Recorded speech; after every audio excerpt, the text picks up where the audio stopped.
All right, hey, this is Mark coming to you from Baker's Green Acres.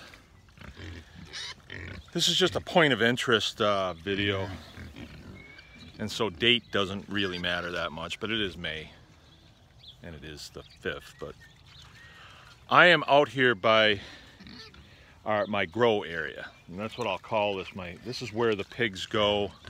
It's an area that I can cultivate. There's been pigs out here all winter long. Remember, this used to be our vegetable area, but now it's just pigs. And what it used to be is just a hay field. Like, if you looked around here when we first moved here 15 years ago, all it was hay field right up to the house, because the farm had been out of production for quite a while, and all they did was the surrounding farms cut the hay off of it. And I don't know who was compensated or what. I don't know how that worked, but there was no fertilizer going into it or anything like that. It was just hayed. And so this field right here, there was no fences here, no irrigation, none of that stuff. It was all just field as far as you could see. And then I built this on here. And these pigs have dug up tons of stuff, and I'll just show you some of the stuff that they've dug up. This is an old Ford wrench, they used to call these. And here you have a piston. I don't know if you can see that okay. Yeah, it's a piston. Here's a pair of pliers. None of this stuff is going to work anymore. It's all locked up tight. This, I don't know what that is. It looks like some sort of bearing hanger. All right. And then this railroad spike. Looks like it's in pretty good shape. And there was several other things out here, because we just put them right here on this area is where I put them. And it's sort of one of those things that you deal with as a parent and you're in the farming business, is children.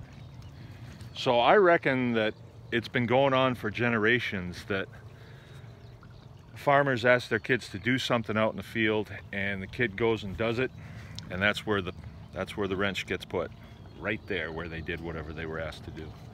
Because of course us adults don't do that.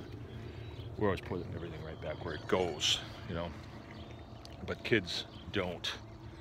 So just in this little area here, there was all this stuff. There was a crankshaft out here too that is up by the barn now. But all that stuff was right here in this little area. And this farm was a production farm. If you go back a little further, 1900 or so, this would have all been in pines, Norway pines they call them. And we still, down by the swamp area, have stumps of the Norway pines, and they're big, they're 3 feet across. So this area was logged off by the logging companies, and then it was divided up and homesteaded out. When that means that all a man had to do was come here and lay claim to it, and it became his, so long as he made improvements to it. So this place, we're on the Brinks Road, and this was homesteaded by a guy by the name of Ben Brinks. And then there's a whole bunch of Brinkses living around here. My neighbors are Brinkses, my sister-in-law is a Brinks. So he was the man that did this, and I was told by would be his granddaughter, who's gone now, and she was 95 when she told me that she had heard that when he started homesteading this place, he was farming in between the stumps out here, and then they finally got the stumps pulled out, and that would be a process, you know. They would do a few every year. You just couldn't stump a field because they didn't have dozers to come out and do it. There was a way that they did it, and that was actually another point of interest. You see that maple tree right there? Well, it's an odd place for a maple tree, you'd think, but there's one there, there's one down there, you can't really see it, there's no contrast, and then there's another one down on the, and they were left, and they're right in the middle of hay fields, and you kind of wonder, like, they took everything else out, why didn't they take this field out. I mean, this tree out. Well, the tree is called an anchor tree. And they had an apparatus that they would tow out here with horses.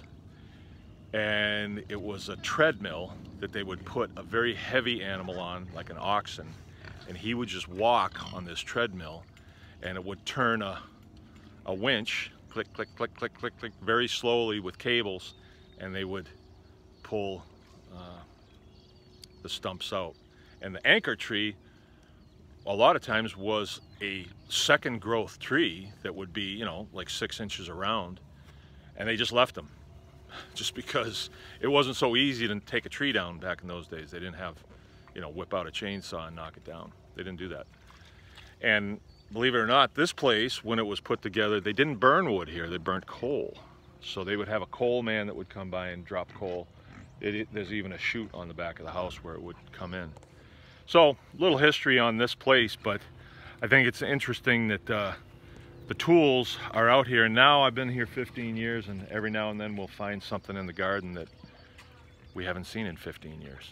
So, Mark Baker's Green Acres, anyone can farm.